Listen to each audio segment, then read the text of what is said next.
On this edition of Sightings, it was a murder mystery so puzzling, the police turned to a psychic for help. As we looked over the bridge, you could feel her calling. Could the paranormal provide what police couldn't? It's been seen by doctors, nurses, police, and emergency workers, and they all believe we've got the wrong idea about the Angel of Death. The Angel of Death is a friendly and loving figure. An ongoing Sightings investigation follows one family's battle with a dangerous spirit. Come here, Kathy. All right. Can you feel that? Oh, yes. Oh, yes. Then, is this police recording proof that Sasquatch exists? As it came into my bright light, I could see it was a Sasquatch. And peer billions of years back in time, courtesy of the Hubble telescope.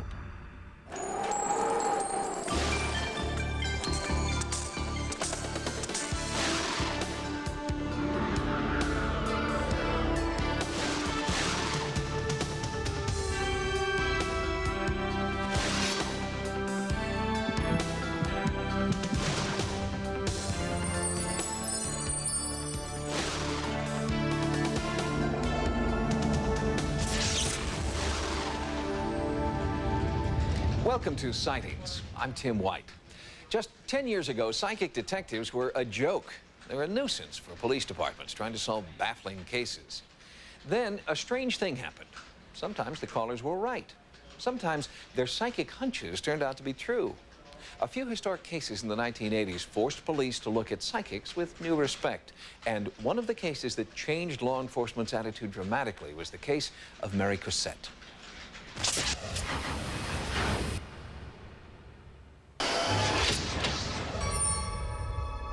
The closer we got to the bridge, the more I could feel her saying, like, come and get me, just come and get me. She doesn't want to hear the voices of the dead. She doesn't ask to receive visions of unspeakable crimes and the final agonizing moments of a victim's suffering. But there they are, an immutable part of Greta Alexander's life.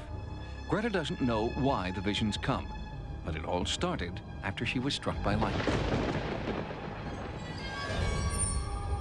I found that I was a different person. I found I could sense, I would know, and I would feel things that I never ever felt before. The first time Greta called police with a psychic hunch about an unsolved crime, she was brushed off by skeptical detectives. But Greta was persistent and continued giving clues. Law enforcement began to sit up and take notice. Then, a landmark case in which Greta opened the minds of detectives around the world and closed an important case. Illinois, 1983. Coroner Bob Du Bois has a problem. A murder, but no body. It was late in the fall when we started the search. The weather was extremely bad. It was freezing rain. There was a storm front moving in that would have covered the area with snow. If they couldn't find the body of Mary Cosette, her murderer would be set free. Tazewell County has a lot of square miles and a lot of roads. Therefore, it was impossible for us to search all of these roads because of manpower limitations. We had to find the body because if not, it would probably not have been found until the following spring, if then. Mary Cosette and her boyfriend were traveling from Alton, Illinois to Peoria. Just past the Mackinac River Bridge, the argument that had been building in the car reached a climax to a point where he pulled off to the side of the road. She was afraid of him. She bailed out of the vehicle, ran down the embankment. In a jailhouse confession, Stanley Holliday said he had killed Mary and dumped her body. He didn't remember where. Illinois law states, find the body within 120 days or drop the charges. And time was running out, so Du Bois called a psychic he had heard about named Greta Alexander. I called Greta and I asked her a single question, if in fact a body was located in Tazewell County. She did in fact immediately say that yes, we had a body in Tazewell County. From her home, Greta also provided many details of the case that had not been reported by the media. Du Bois was impressed and sent Greta the murderer's palm print, a tangible piece of the crime from which Greta drew startling psychic impressions. She looked at the palm print and started telling us what happened. In 1983, Keith Jensen was the state prosecutor charged with bringing Mary Cosette's murderer to trial. The heat was on us at that point in time. If we were going to prosecute him for her death, we had to find the body. Jensen wanted every lead he could get, even leads from a psychic detective. In her mind, Greta returned again and again to this bridge over the Mackinac River. It was here that the psychic floodgates opened up. I could feel her, and as we stopped and as we looked over the bridge, you could feel her calling, and I could hear the children singing. She kept showing me the children singing, the children singing. Greta claimed to have made contact and began to speak as Mary, revealing what had happened on that dreadful night. And immediately you feel like you're she. And there was fighting, and the arguing was unreal, and I just couldn't take anymore. And then I wanted out of the car. I wanted to get away. The car pulls over, and I get out to run. And then, oh, my back, as I'm accosted, and I'm rolling down and down and down, and then my body comes to a rest. But where? The police wanted to know. Greta, as Mary, wasn't sure. It was dark, late, but she was able to narrow down the search area. She took out a map of the state of Illinois and circled 3 areas in red. She also gave us a series of clues. She said, if I were Mary, these are the things that I would see. And then there was like an old schoolhouse, and the kids were in these long dresses. She said that the body was near a schoolhouse. We did, in fact, find that location of the school. The only thing left is the water pump that had been in front of the school in the playground area. The school itself has been long gone. When you are dealing with a psychic, they're operating in some realm that apparently has no time frame. But a lot of outsiders were still skeptical. At the time, following up on a psychic vision was uncharted territory, until Greta's leads brought searchers to the body of Mary Cosette. One of the things that Greta had mentioned to us was that from the body location, you could hear dogs barking and children singing. I got to the scene, went down the embankment, and as I'm kneeling next to the body, I hear dogs barking and children singing. There was a church camp located on the opposite side of the hill from our location. Greta also told us that she'd been stabbed in the abdomen. When we examined the remains, and the remains were not quite skeletonized, there were puncture marks in her pantyhose in the area where Greta had indicated that she had had the pain. And Greta said that there was a weapon involved, but it wasn't a knife. She thought it may have been a puncture like an ice pick or a screwdriver, and it ultimately turned out that it was a screwdriver. The information that Greta gave us from start to finish was 100% accurate. Nothing she told us was not correct. News traveled fast. A psychic had helped law enforcement crack the county's biggest unsolved case. As a result of Greta's actions, we were not only able to get a dangerous man off of the street, but we were also able to recover her body so that her family could put to rest knowing where she was. Police officers are the kind of guys that they gotta try it, test it, hold it, feel it, then they believe it. I feel like that if I can give them one little helping hand, just one little thing that will help turn the corner for them, then I have done much. Greta Alexander continues to work with police departments around the country and is considered one of this country's finest psychic detectives. Greta says she has helped law enforcement with more than 2,500 cases and never charges for her detective work. Next, a new look at a very old phenomenon, the angel of death. Every angel story I hear makes me believe more in angels.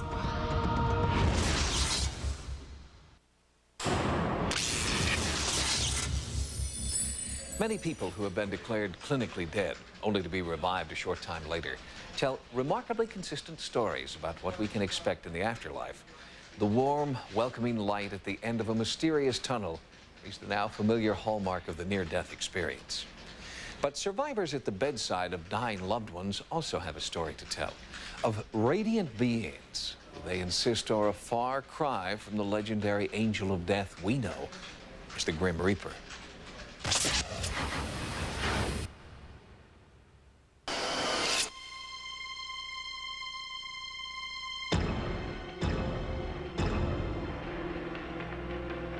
The angel of death has been traditionally defined as any angel to whom God delegates the power to take a mortal's life.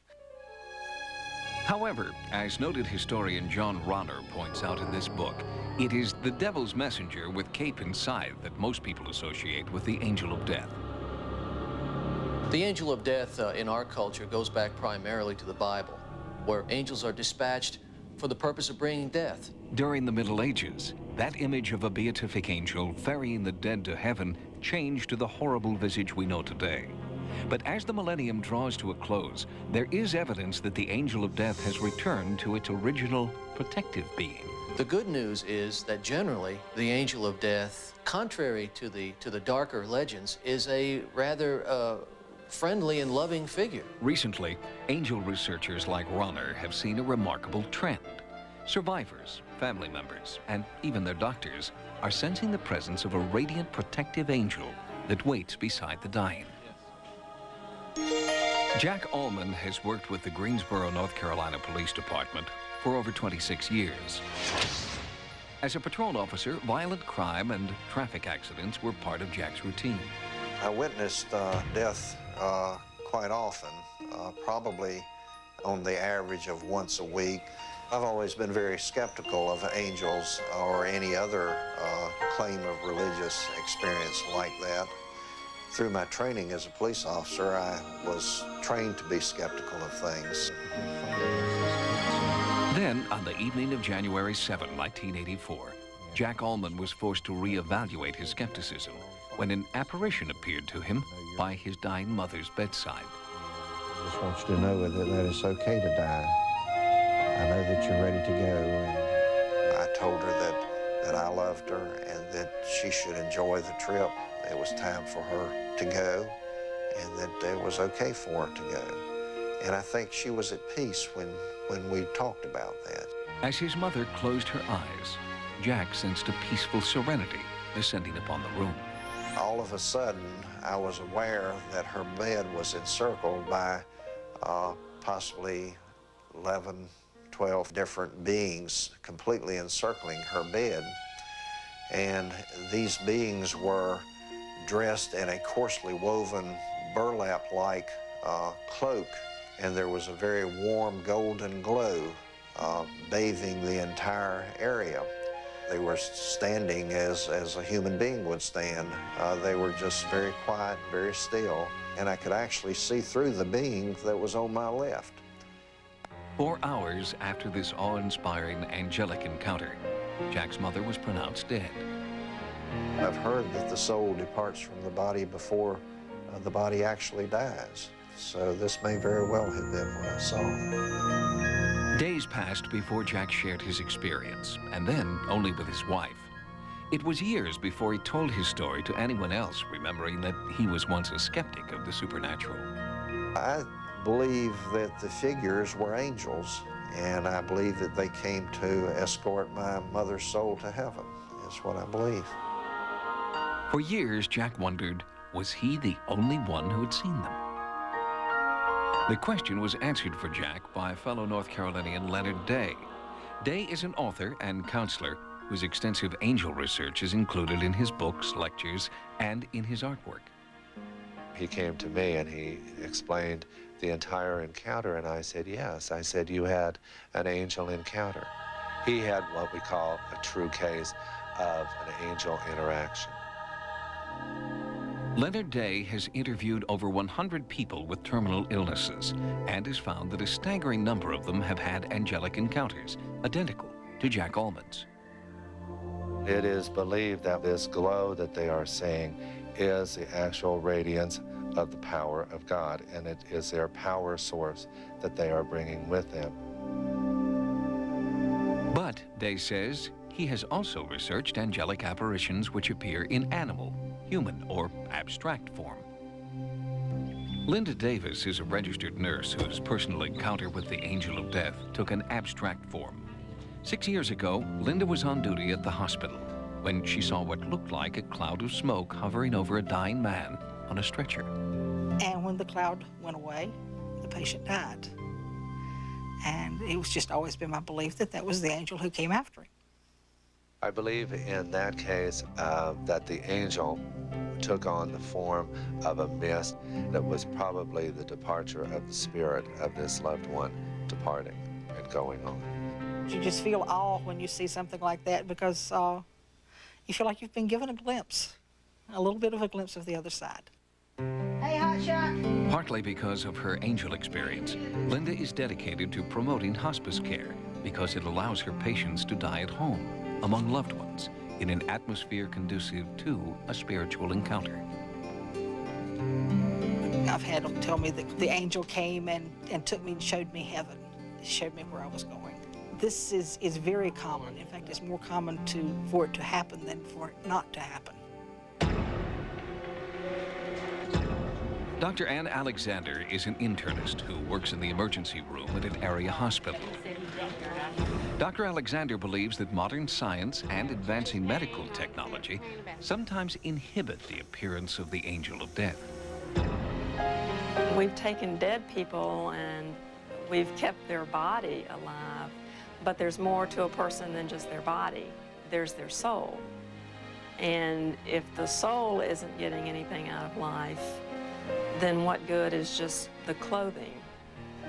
The actual human body, what good is that without the rest of it? In the emergency room, Dr. Alexander has experienced several spiritual episodes that they never taught her about in medical school. I have seen patients reach moments of peace, not resignation with their death, but just acceptance about it and readiness to go on to the next phase. It's no medicine that's made them feel like that. It's a spiritual something that's gone on inside of them. So hurry up, I press here. For every doctor like Ann Alexander, there are many more doctors who may believe in angels but won't speak publicly about their beliefs. Every angel story I hear makes me believe more in angels. I mean, I believe, when these people say they see something, I believe them. I wouldn't mind seeing an angel myself. Ann's husband, Dr. Tony Alexander, is also an internist and a believer. His most remarkable angel experience occurred in 1995, when one of Tony's patients in seemingly excellent health asked to be hospitalized. And then he told me that 2 nights before, in a dream, he saw his mother and another figure. And they told him he was going to be dying on Sunday morning. Dr. Alexander admitted his patient under unconventional circumstances. I just don't normally put people in the hospital unless they're very, very sick. And this is just the most unusual experience I have ever had. On Saturday at 9 p.m., Dr. Alexander checked on his patient. The man was fine. And at 5:05 on Sunday morning, he took his last breath and he died. There was no explanation other than something supernatural having intervened. Both doctors Alexander acknowledge that their belief in angels is outside of scientific logic. I believe that angels exist. I believe that there is a guardian angel for each of us, whether we see it or not. And I believe that there is another figure that can be interpreted as the angel of death that does come at the time of death, a very peaceful spirit, to let that person know it's time to go and it's okay. For those seeking a scientific explanation, angelic encounters can never be proved. For those seeking comfort, no further proof is necessary. That angel is one of the most sensitive angels that God ever created. No one knows how widespread the phenomenon is because so few people have come forward to talk about it publicly. It took Jack Allman 7 years and a chance meeting with Leonard Day before he told anyone about the vision at his mother's bedside. Angel researchers hope that this sightings report will encourage other people to come forward with their stories. Next, examine the mysterious powers of the Ouija board. Later, Sasquatch caught on tape.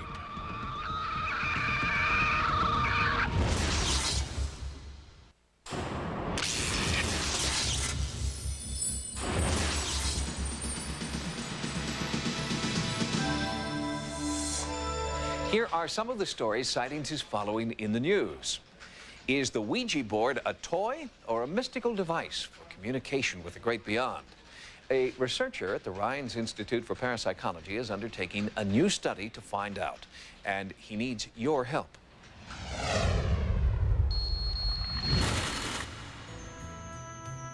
In Durham, North Carolina, researchers at the prestigious Rhine Research Center are trying to unlock the mysteries and myths of the Ouija board. Is this ancient device a parlor trick or a prophet? What's primarily happening is that there's something, going through the person's mind or brain and then down to their hand that's guiding the pointer.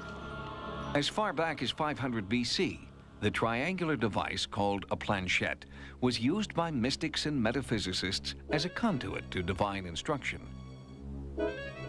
Now, researcher Dr. John Palmer is trying to determine if the power of Ouija does in fact come from a paranormal source.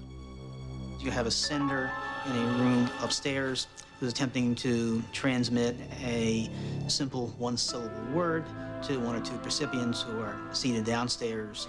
And what they're trying to do is to get the pointer to approach certain letters on the board, which we're hoping will either directly represent or be associated with the word that the sender is trying to transmit. Dr. Palmer is also studying claims that the Ouija board can conjure up supernatural beings.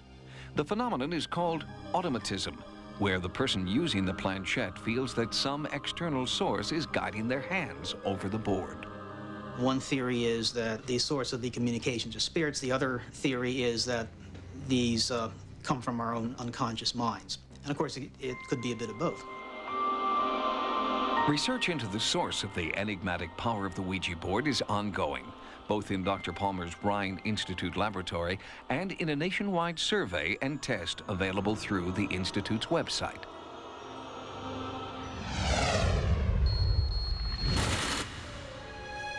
In Sacramento, California, writer and editor Dennis William Houck has just published a new edition of the National Directory of Haunted Places, a compendium of more than 2,000 paranormal sites in the 50 United States.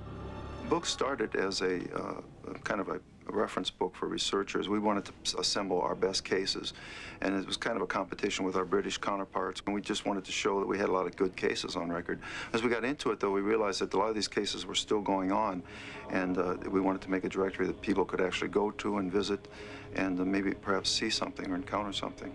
This edition is Houck's second directory to reportedly haunted houses, UFO landing sites, sacred places, and other supernatural locations. It updates entries from the first directory, including new sites and omitting others that have since been explained. Hopefully we're going to update the book every couple of years. Like in 1994, we had the first edition. This edition represents perhaps an extra 250 cases that have made it into it, and we dropped probably another 100 cases. Houck has visited over 300 of the published sites, and during his last 7 years of research, he has found that activity is on the rise. I think the interest in paranormal phenomena certainly is increasing. In fact, the establishment of paranormal events is even increasing. The caseload on researchers like myself and the organizations is really becoming too much to handle, and it's increasing as we approach the millennium. We'll have more stories in the news next time. Now, here's what's coming up as Sightings continues. Can these psychics succeed in ridding this house of a dangerous entity? Somebody was beating somebody up badly. I mean, this should have been laden with blood right here. The dramatic conclusion of a Sightings investigation.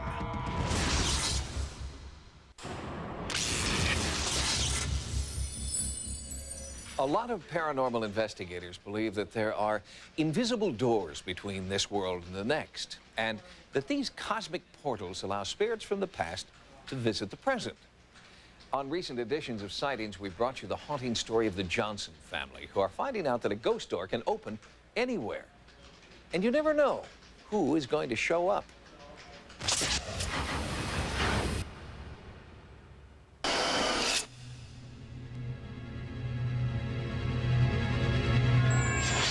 The first spirit to haunt Kathy and Gus Johnson's home was a kind, protective spirit the family called Harriet. But when Kathy helped Harriet move into the light, the door was left open and a new, malevolent ghost moved in. Paranormal investigator Rob Conover, along with psychic investigator Jorianne DeFrey, are now faced with a dangerous mission. They've been asked to contact and then eliminate the evil entity. When I walked into this house, I had the sense that this house was haunted. You could tell that there was energy here, but it wasn't clear at that time what kind of energy. I want to walk around and just get a sense of what's going on, what I'm picking up. I might be hearing information, so I'm just going to kind of talk to myself and see what I pick up and feel. When I started going down the hallway and I started feeling the heaviness, the sick to my stomach, that's when I could tell that something very, very negative was here. Conover had been the original investigator, but Jorianne DeFrey had never been in the house before and knew nothing about previous investigations, and yet her psychic impressions were dead on. I'm feeling a heaviness. It's heavier, it's denser, it's thicker. The air. Really bad. It's really bad. People were getting beaten. There was a lot of little, I could see some little girls going back and forth, but somebody was beating somebody up badly. I mean, this should have been laden with blood right here. The psychic visions Jorianne recorded on audio tape also validated the findings of two other psychics who had surveyed the house. They all evoked the spirit of a brutal man named Jonathan Grady. Really good. I think you've got a lot of activity here. A lot of activity. A lot of strange things going on. I definitely think Jorianne sensed Jonathan and got the same feeling that we all had had and that other psychics had told us, and that he was an evil person. All right, so we'll take a walk through here. Now, DeFrey and Conover join forces to search out the portal that will lead to Jonathan Grady. And immediately, Jorianne is drawn to the stairway, where a thermal camera had earlier picked up an anomaly. She then went into the bedroom, where Rob had detected extremely high levels of electromagnetism. This was the area of my first confrontation. Oh, is it really? With the bad spirit. Okay. Here. And I drove him I've through. got goosebumps all over the place. We could walk over and we could feel about this far out of the wall, all the way to this part. The coldness. The coldness. I was able to visualize the presence. I was able to see the entity. And it was a very, very, very ugly being. Right here. But it was in Kathy's daughter's room that Jorianne felt she could almost reach through to the other side. When that moves. It's moving. Yeah. It's moving this way. Got it over there? We chased him. Yes. Come here, Kathy. All right. Can you feel that? Oh, yes. Oh, yes. When we first walked into the bigger room, it was very, very cold, much colder than the hallway, and there was no reason for that because the temperature's all the same upstairs. But there was definitely coldness. The electromagnetic reader on a couple of occasions did register in spots where it shouldn't have. And there were a couple of spots and a couple of times when it did move a great deal when I felt and sensed the entity was around. Both investigators felt the presence of John Grady was now with the group, and they laid out a strategy. I would like to actually start cleansing each of the rooms. And as we're doing that, call in the white light to cleanse each and every room as we're going along. Jorianne began the cleansing process in the basement, where Rob Conover had first claimed to encounter the violent entity. I want you to visualize this beautiful bolt of light, like a white tornado, just going around this whole room. I'm getting a feeling in here. Also getting a good reading in here. Coming back here, okay. If this is the entity that's in the house, I challenge you at this point to show yourself to me. There is energy here. I feel like he's moving now. And he, according to this, he is too. Room by room, the cleansing continued until they came to the bedroom and the door that Jorianne sensed there. We found a vortex in that same room, and we worked at closing down the vortex. All right, so my sense is here. If you can visualize this, this opening that's about in this room, and that's going through this, permeating this wall into the other room. Just start visualizing this thing getting smaller and smaller and smaller. And as a last resort, when we were trying to close the vortex, we realized that the spirit was still very, very present, and he wasn't going to go anywhere. I'm calling you forward now to my presence. During a ritual that resembled a seance, Rob, Jorianne, and Kathy all felt that an evil spirit was moving among them, challenging them to fight. In that process, I was then, and I'm very grateful because I could see this entity, very, very ugly.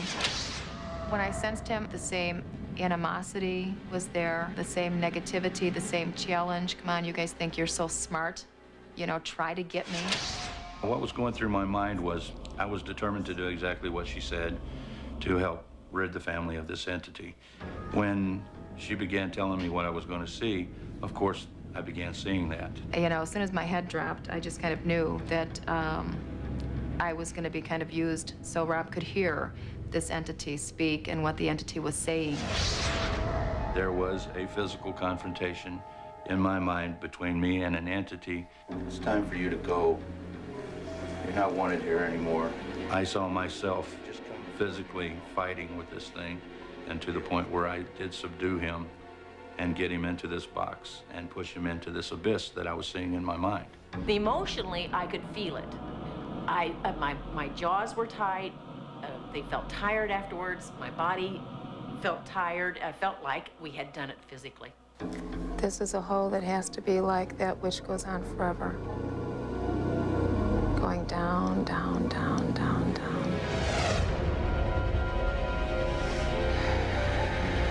Sometimes the spirits can come back, and you'll have to keep redoing the process. But it looked like, as of today, while we were doing this process, that it was a successful process. All we can do is wait and see. We'll just keep our ears open and our eyes and see if he's gone. I believe at this point, yes, Kathy and her son, her family should have a lot more peace in this house. My conclusion is that I hope it is concluded. But if it's not, I'll be back. The best hopes of Jorianne Dufresne and Rob Conover seem to be coming true. Kathy Johnson reports to Sightings that so far, the spirit of John Grady has not come back.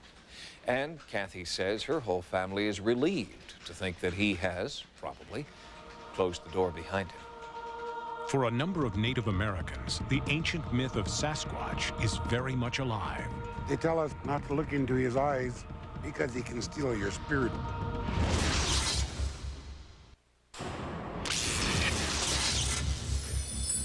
More than 100 years ago, American explorer A.R. Wallace wrote that he had discovered tribal sculptures along the banks of the Columbia River. 3 enormous ape-like heads carved in basalt. It was puzzling to Wallace, who knew that no primates had ever been discovered in North America. How do you know what a giant ape looks like? He asked the native artists. We know, they told Wallace, because we've seen them.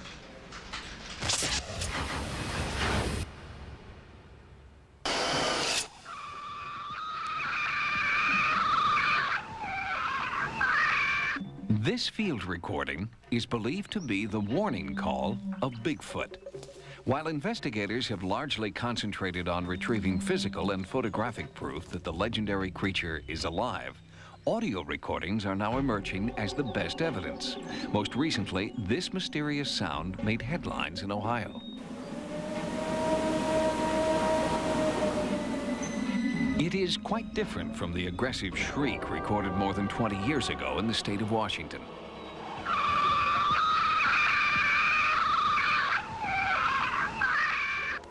It's a very high-pitched squealing, blood-curdling, make your hair stand on edge scream. The sound was recorded by Chodish Katam Wichtelum, former police officer and elder of the Lummi tribe, which has a tradition of Sasquatch encounters. For them, the creature lives. Our old people, like my grandmother, tell us stories about Siatko Salmaquist. You people call him Sasquatch. They tell us if we run across him, not to look into his eyes because he can steal your spirit. These are the legends the old people talk about. In the American Indian tradition, all of the tribes of the coastal Northwest have a common belief about Sasquatch or Bigfoot. James Swan is a naturalist and cultural historian who has studied the folklore of many tribes. Modern Western culture jokes at Bigfoot, but in the Indian culture, Bigfoot is serious. This is a real being, a real creature with spiritual powers that lives in wild places. It's a guardian of sacred places, and it's not a joke at all. All these people that seen him, who had an accidental run-in with him, all got affected the same. They went into shock. In 1974, I went duck hunting in the evening about 6:15, 6:30. And I looked up, and this thing got out of the ditch, and I froze, and I got my knees start shaking, and that was Bigfoot. After that, I sold my guns, and I never did go hunting again, you know? In the Lummi Nation, the oral tradition of tribal lore is now being written down by elders and tribal police. This is how we know that 1974 and 75 were banner years for Sasquatch encounters. According to records, there were over 1,000 reported sightings during that period, and Officer Chodish Katam took down most of them. In 1975, I answered so many calls on him that people were making fun, saying that we were seeing things, that we're smoking dope, that we're drinking or something. There was no such thing. And the more they taunted about it, the more I wanted to prove there was such a thing without killing him. I did not want to kill this animal. I wanted to prove that he existed. And on a chilly, moonlit night in 1975, Chodish Katam had his closest encounter of the beastly kind. It is an event burned in his memory. November the 22nd, 1975, at 2 a.m., I received a prowler call at Emma Smith's residence on Scott Road. I was going north on Chief Martin Road, which is just off from the Scott Road. I could hear this screaming. I could see this thing running right toward my car. As it came into my bright light, I could see it was a Sasquatch. He had his mouth wide open, showing me all of his teeth. He was coming at me in an aggressive manner. His radio was on, and police dispatch recorded the moment the aggressive creature confronted the officer.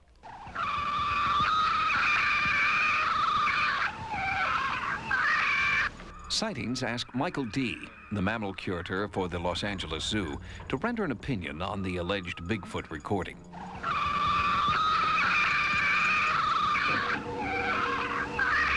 I've heard it, and it's like nothing I've ever heard before. It's a noise, but whether or not an actual creature made that noise, I can't determine that. It doesn't sound like anything that I am familiar with, and I certainly am familiar with almost all the mammals that are in North America and their calls.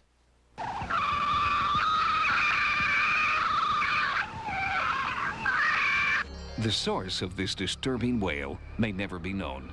No additional recordings have been made in the area since 1975, but those who have encountered the great primate know he will return. He looks so human. Their facial features are so much like our own that it's almost like you say, where did you come from? What are you? I want to talk to you. I want to communicate. There's not a doubt in my mind that Sasquatch exists.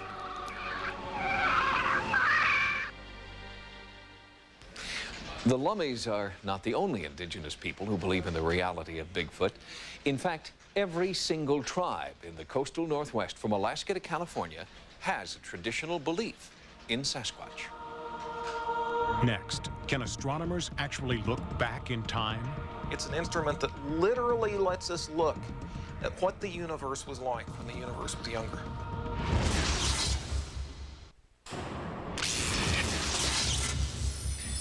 If you could travel back in a time machine, where would you go? Would you warn the crew of the Titanic to take more lifeboats, or perhaps you'd go further back and unravel the mystery of the Sphinx? If your flight of fancy goes even further back than that, back all the way to the birth of our planet, of our galaxy, well, you're in luck. There's a real lifetime machine hurtling through space right now, sending back pictures of the past. It's called Hubble. We're talking about, as a matter of science, the same questions that have puzzled thinking men since anybody ever bothered to look up at the sky and say, what's that star? Essentially, we had no idea the incredible intricacy and beauty of some of these objects. It's the Hubble Space Telescope that is opening our eyes to this universal beauty. In its high Earth orbit, the Hubble is looking deeper into space than ever before, photographing objects so far away, it takes millions, even billions of years for the images to reach the camera lens. We are seeing infant galaxies, exploding stars, and cosmic metamorphoses that happened 15 billion years ago. And many of the Hubble's earth-shaking discoveries have been assembled in this book, a comprehensive authorized picture catalog.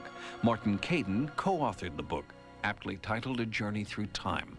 We have begun to learn to ask questions that before we were embarrassed to ask, such as, is there life in other worlds? Of course there is. And Hubble may be our best hope for finding that life, as it creates a present-day record of the distant past. The Hubble is very much a window in time. It's an instrument that literally lets us look at what the universe was like when the universe was younger. Jeff Hester is a professor of astronomy at Arizona State University.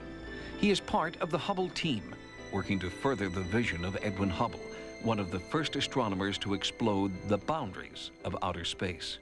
How can you make a more fundamental discovery than the discovery that we live in a universe that is itself expanding? The launch of Hubble in 1991 energized the Space Shuttle program. Space Shuttle Discovery with the Hubble Space Telescope, our window on the universe. The first images, however, came back blurred, and scientists feared that the world's first time machine might be lost. But a daring spacewalk repaired the damage, and when the first clear images were transmitted back to Earth, the vision of the cosmos was beyond astronomy's wildest dreams. We see details we never even imagined, and there's some incredible pictures which, even as a professional astronomer, one looks at and just, goes, oh, wow, this is, unbelievable. And Mark Postman was there. An astronomer at the Space Telescope Science Institute, he's been part of the Hubble project from day one. I think this generation of people on Earth is extremely privileged to be able to live at a time when we can, in fact, build devices that allow us to look back into the universe and see what it was like 10 billion, 15 billion years ago. The data is startling, but it is the sheer beauty of the images that have captivated the world. Essentially, we're seeing the way these galaxies were 5 to 10 billion years ago. And that just allows us to really make important breakthroughs in understanding how they have come to be. What we're really studying is how you and I came to be here. It's a fascinating place out there. It is absolutely alive, and we're just beginning to understand it. It's a pretty damn good time to be alive.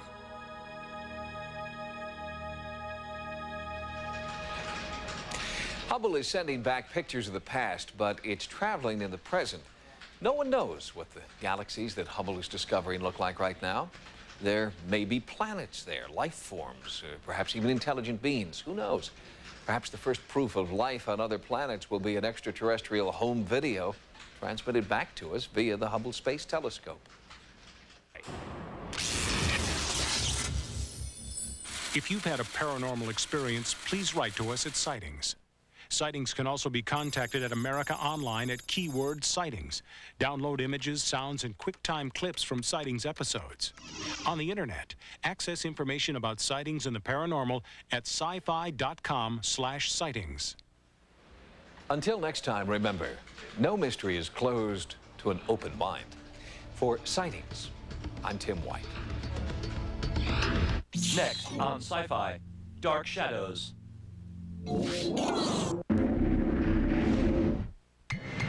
In a place where time stands still, their time is running out. They will eat you alive and screaming! Stephen King's The Langoliers starts Friday at 9 on Sci-Fi.